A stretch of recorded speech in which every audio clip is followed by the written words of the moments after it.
Okay, number 1 right here says, how would this graph transform? So when we transform something, we're just asking how did the graph change. So this first equation is y equals x squared. Looking over at Desmos on this screen, I've gone ahead and I've included that so you can see what the graph of y equals x squared looks like.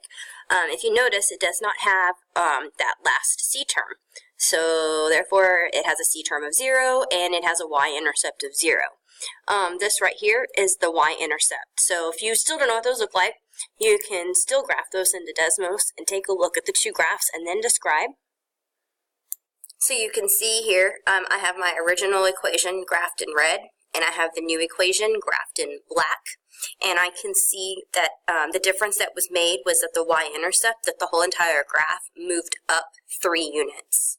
So that would be my final answer for here, is just a description of the graph. Okay, so this one says, how would this graph transform from y equals x squared to y equals 1/4 x squared? And again, if you're not sure, you can graph the two equations into Desmos. So I'm going to get rid of this equation, and I'm going to add the next equation. Okay, now you see the original equation that I've graphed in red and the new equation that I graphed in green, and you can see that by adding this 4th term to the x squared, I've made it wider. So that would be your final answer. All right, number 3 says, does this parabola have a maximum or a minimum? So we're going to take a look at its graph. And we have a happy face, so therefore it has a low point. So this one is going to have a minimum. Number 4 asks you to find the roots of the following quadratic function. Remember that roots are the same things as your x-intercepts. They're the same thing as your solutions, your zeros. They're all the same thing.